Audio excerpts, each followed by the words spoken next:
Hello, everybody. This is Alex Phoenix Productions, and today I'm going to talk about my art and what it means. So, what does Alex Phoenix Productions mean? Obviously, Alex is my first name, Phoenix is a symbol, and Productions is just productions, kind of self explanatory. But the Phoenix specifically, why I picked the Phoenix is because the Phoenix represents like a downfall and a revival.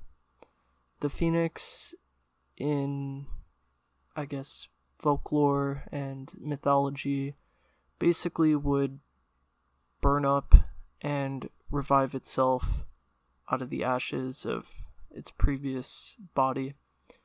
And I think that really represents who I am personally, and a lot of my music has to do with a downfall, a downward spiral, and a rising out of the ashes of chaos. So we're going to start off with the first album I made called My Internal World. So I'm going to start with the title and then move through some of the songs and talk about that. The title, My Internal World, is my mental state, my internal world, so to say. It's also not only my mind, but my perspective and my fictional world. And this fictional world is not real, but it's a delusional state of mind, I suppose. There's a lot of references throughout the album to my internal world, and I would describe this place, at least during the time period of this album, as chaotic, crazy, insane, disturbing, horrifying. And that's kind of what the whole album is about mental deterioration, specifically what I experienced myself.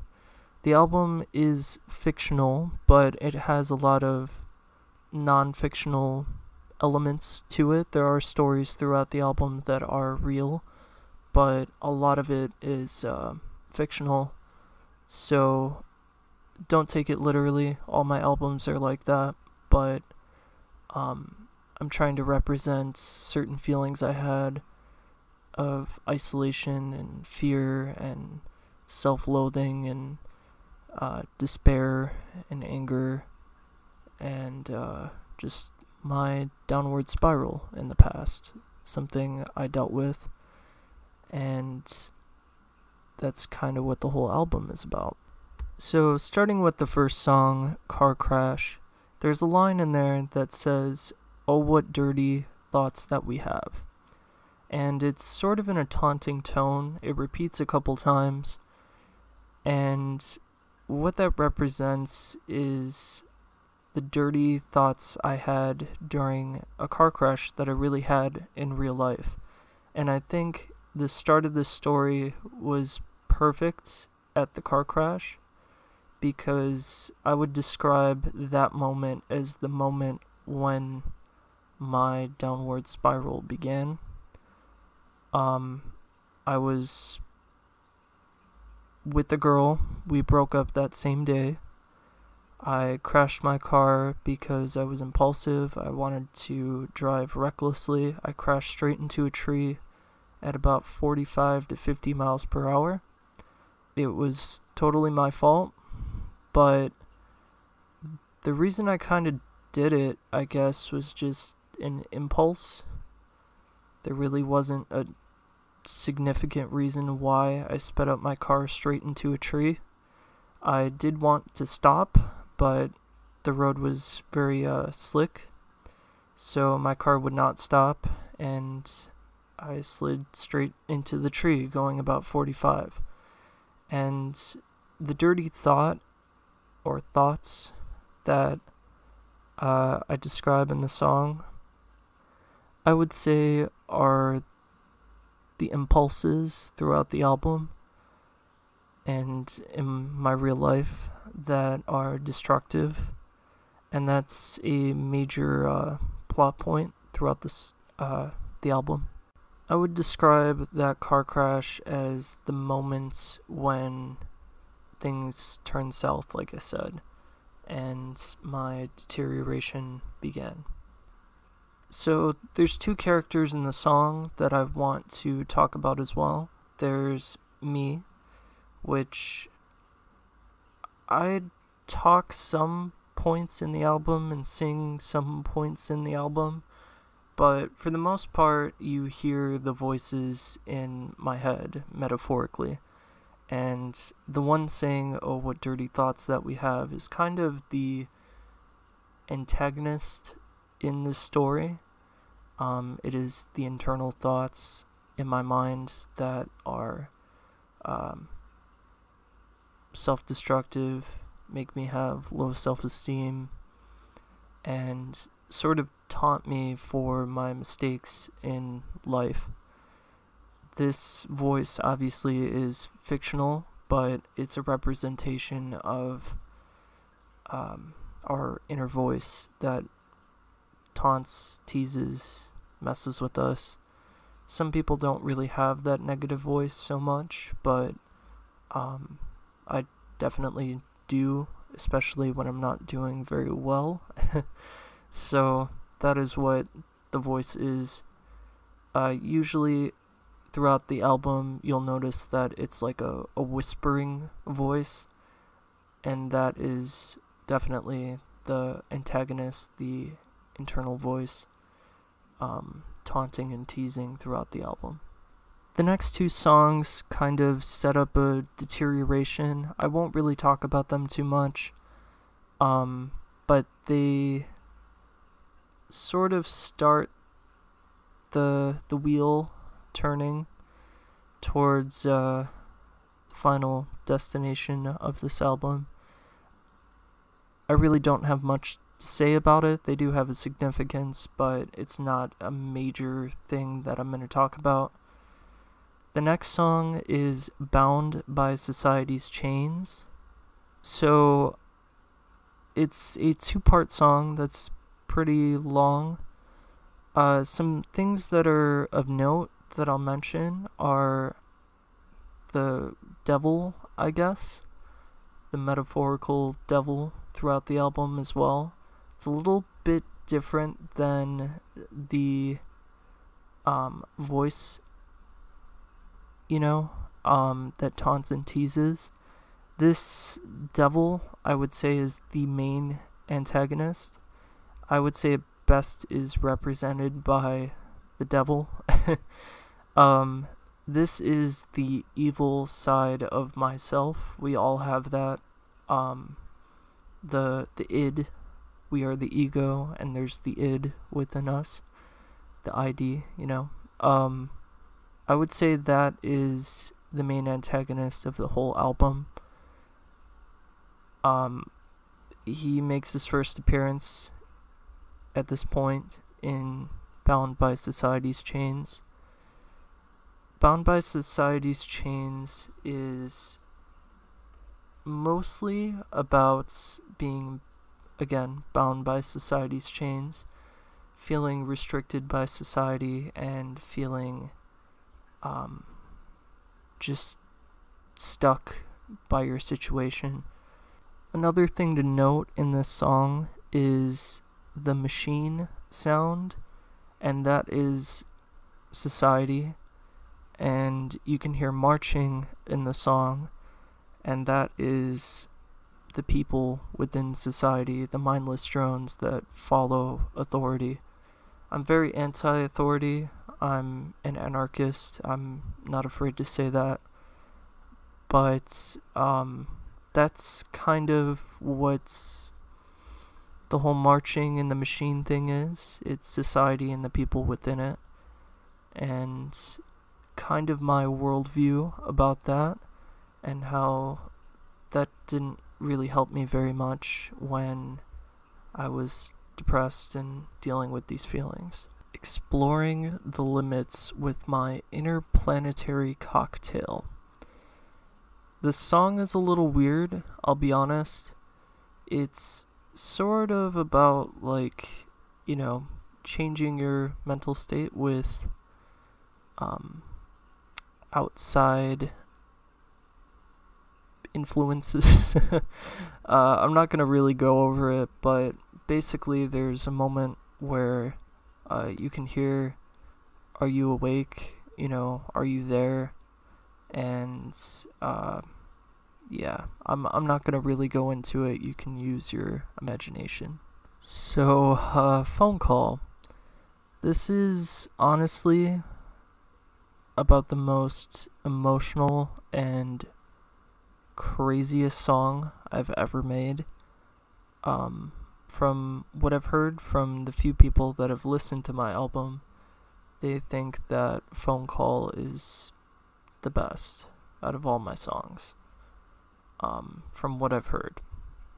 Originally, I was gonna just gloss over this song and not really talk about it, but because people liked it so much, I feel like I have to talk about it and the meaning behind it. So, I'll give an in-depth analysis about it right now. Phone Call starts with a phone call. After my car crash, I got with this girl pretty shortly after, and we really liked each other, and we were very, very close. And this is a phone call from her telling me some pretty important news that changed my life forever, both for good and worse, but it changed my life nonetheless. And her name is Maddie, and Maddie is mentioned quite a few times throughout the rest of my music, both in a negative and positive context, because obviously we broke up one day, and I had a lot of conflicting feelings about her and this phone call specifically. But yeah, that's the beginning of the song, is me getting some pretty life-altering news that I can't really talk about. But yeah, after that phone call, as you can see in the song, about at the 2-minute mark or so, I have just a total breakdown after the call. Once I hung up, I was broken, forever changed. And the song starts talking about a girl named Selena who planted a seed of lies and deceit, and you can hear like this devil voice, which is the devil throughout the album, saying, you know, "I wish her well when the two of us are burning in hell." Selena was an ex I had that also changed me forever, but definitely for the worse. I mean, later on I recovered, but before my car crash, not the same girl that broke up with me the same day, but before my car crash, I was in a pretty important relationship with this girl named Selena. And Selena used and abused me in multiple ways.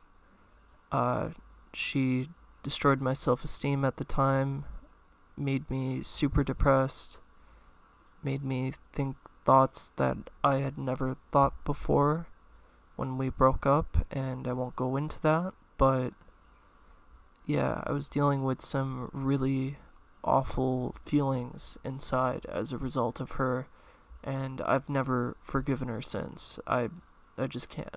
When I was with this girl named Maddie, I was still I think it was exactly a year or even 2 years after Selena, I was still feeling awful as a result of Selena, and I blamed everything on this girl, which in a lot of ways I still feel it's correct, although I don't think about her at all anymore. But I think a lot of my issues in my life resulted from that girl. But yeah, I had this little mental game, sorry, of blaming her for all the problems in my life. And I could give a more in-depth analysis of the song in the future, but I'll just note that there's some screaming in there, which is, you can use your imagination what that represents, but obviously I talk about us both burning in hell, so it's probably a pretty violent, vivid representation of something. But yeah, that's kind of what the song is about. Like I said, I'll do a more in-depth analysis of that. This video is already quite long, so I'll go in depth later. The next song is Dwelling in My Internal Torment.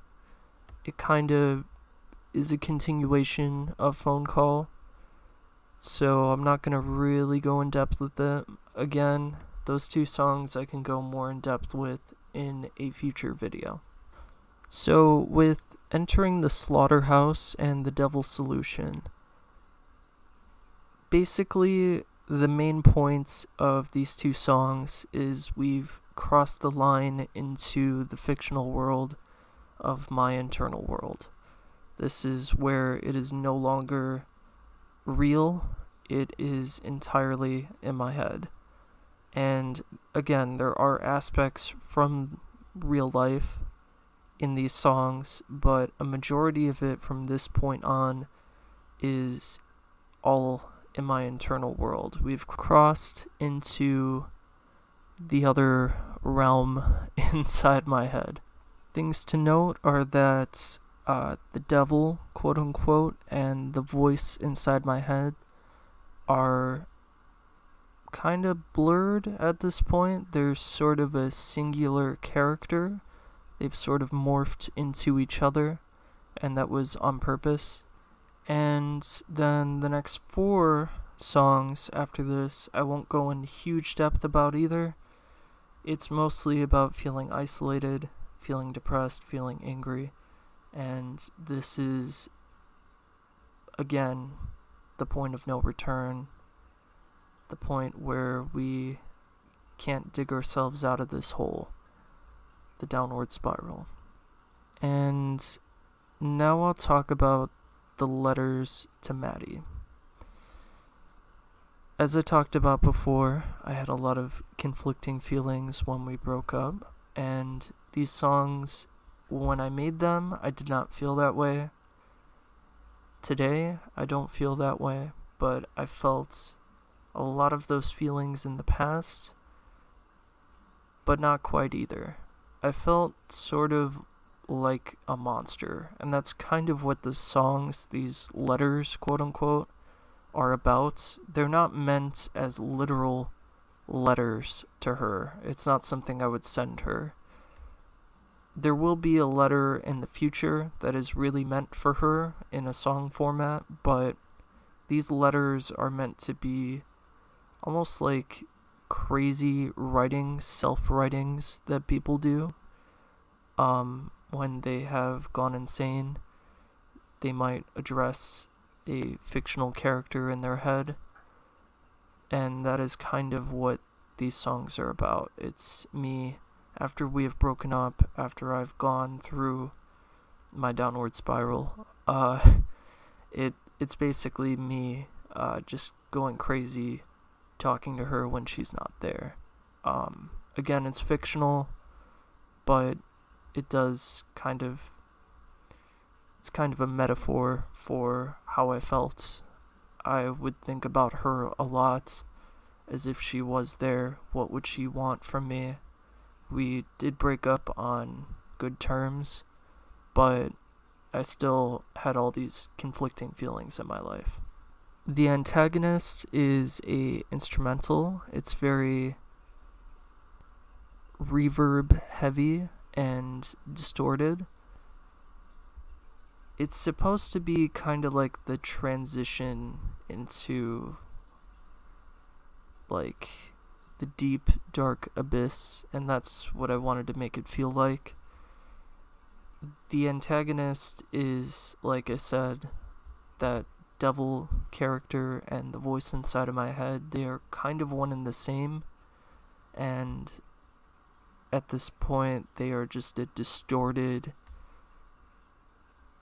echoey, reverberated just sound at this point. They're not even a voice, it's just like an ominous tone in my life. Clawing is me crawling out of the downward spiral. I can't really quite do it, but I'm trying. I'm on my last leg. That's kind of what clawing is about. And Dear Maddie Part 2. Dear Maddie Part 2 I would consider as the closer for the album, although there is another song afterwards which I'll talk about. But Dear Maddie Part 2, or Letter 2, is after the storm is over. Not that I got out of the downward spiral, but after the storm is complete. Dear Maddie Letter 2 is sort of me reaching out to her after everything is said and done, and apologizing and saying, how horrible I've been in my life and that you didn't really deserve me. It's supposed to be depressing and sad, and it's supposed to show like the innocent person that she knew me as when we were together. She did see me spiral in real life, and I know it was quite difficult for her, and she couldn't quite understand why I fell apart the way that I did. I mean, she understood somewhat, but no one really understands that, Even if you go through that, you will never understand someone else's downward spiral. So, the letter is, I would say, a proper letter. Not that I would send it to her, but I would say it's a proper letter of just kind of, saying I'm sorry that, things didn't work out, that we couldn't stay as friends, and that you saw me go through what I went through and that I wasn't there for you. That's kind of what that song is about. It is, in my opinion, the closer of the album, but it is not the final song. It's a very important song to me, and yeah, I don't really have a whole lot more to say about it. I think it kind of speaks for itself in its tone and what is talked about throughout the song. And the final song, My Internal World, is kind of a recap of just the whole album. It's not necessarily the closer for the album, but just kind of like a weird recap song. I think it's important.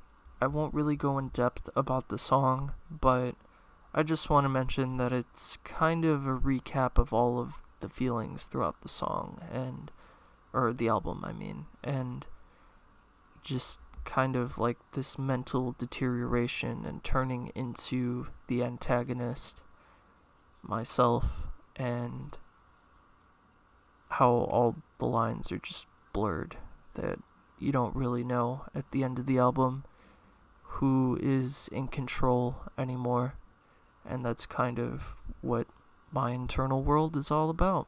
So, My External World.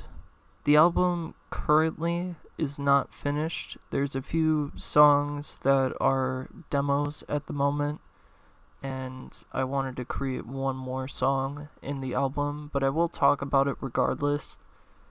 So, it'll be a lot quicker than My Internal World, which my analysis of the whole album ended up being about 21 minutes in total. So, here you go.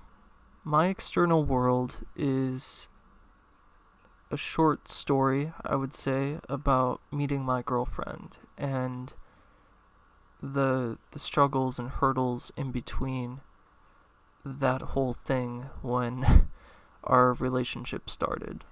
So the beginning few songs are about my prep to meet her. In real life, I was dealing with a whole lot of issues from my prior relationship. All these issues are kind of covered in the album My Internal World, and that's what that whole last album is about, is that downward spiral and the struggles I had internally and all the conflicting emotions and the antagonist in my life and all that happy stuff. So when this album starts, I am still in the middle of the events of My Internal World. I wouldn't say I'm quite in the middle of it, but I haven't really gotten over it at all. And all those feelings inside are still there about, Selena and Maddie and the things in those relationships and the way that they made me feel. And, like I said, the antagonist and all the internal struggles are still there. So when I met my girlfriend, and before I met my girlfriend, when we were still talking online before we met in person, there was quite a lot going on internally, and that is what the first few songs are about, are kind of like, I feel crazy, I don't think I'm really able to meet this girl yet, I don't think it's a good idea, what if she hurts me, what if I hurt her, and that's what the beginning of the album is about. Now I'm going to talk about False Idol, which False Idol is about the antagonist from My Internal World. And that is both the internal voice and the devil character. I would say that at this point in my life, that is talked about and described throughout the album My External World, I would say that the antagonist is my false idol, who I worship and put on a pedestal, and I let them control my life. They have won at this point. And the false idol is this false worship of that id and the loss of my ego. In the song before this, it is called Battle with the Ego. It's the same thing, this struggle with the id. I call it the ego in that song, but most people, when they think of the word ego, they think of the slang term for it, which is our boastful, evil, overly charismatic side, which is the antagonist in the story.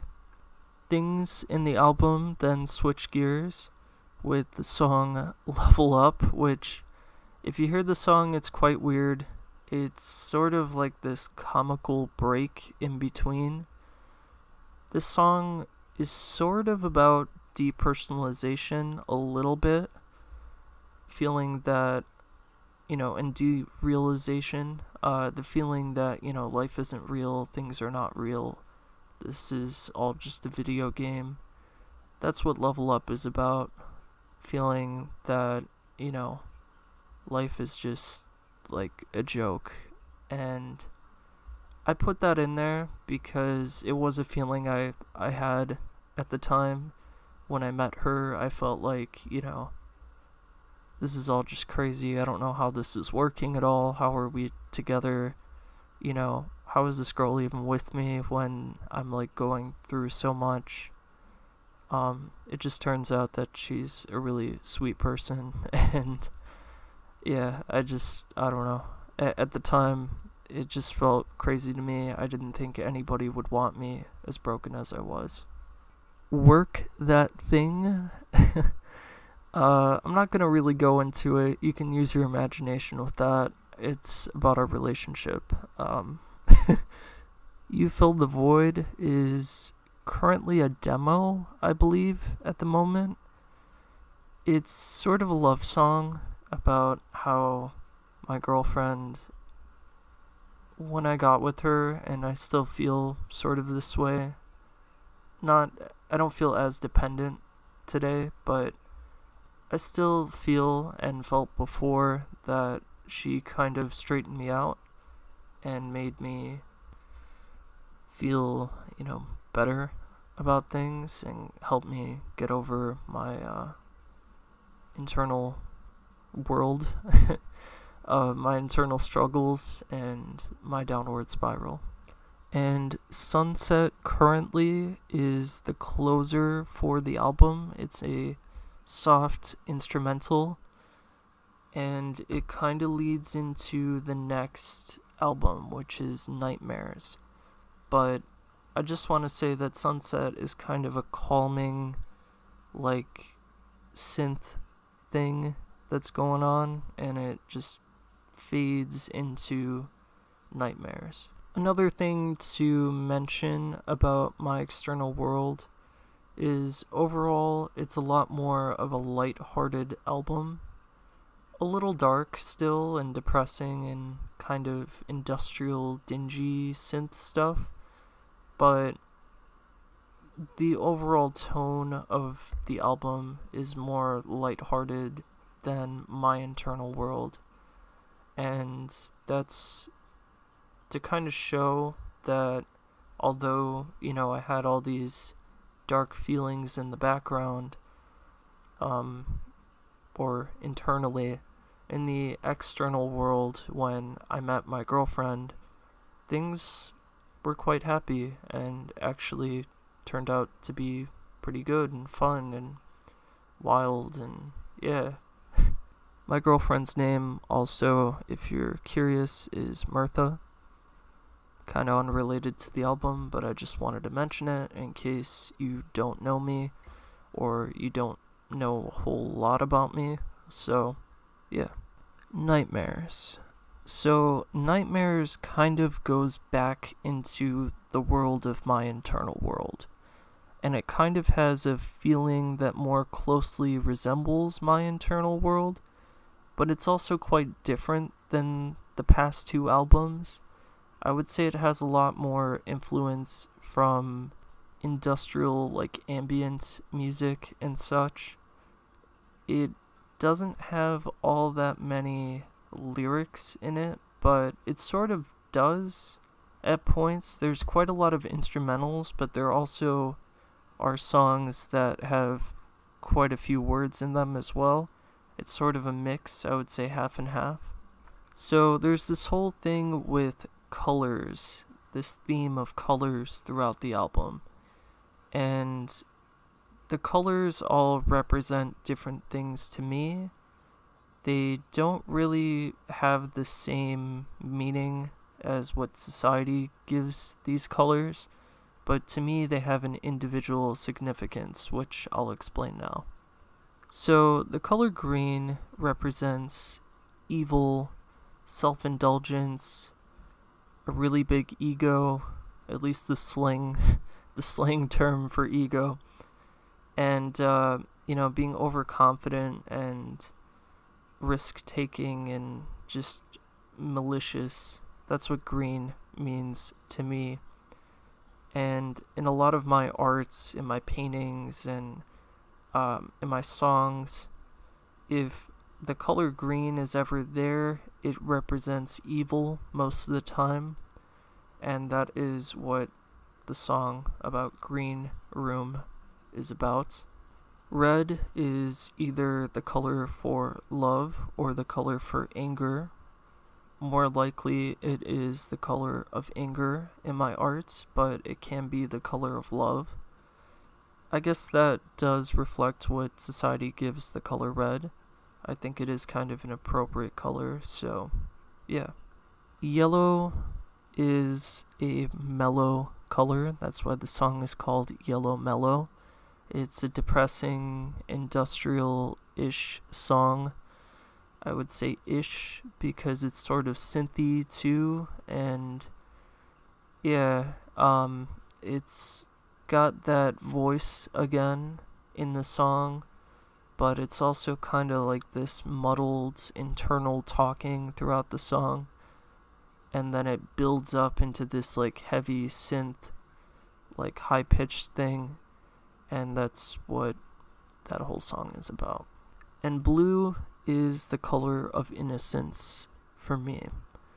If blue is in my artwork, it represents innocence, like childlike innocence, and who I was before my quote-unquote downward spiral.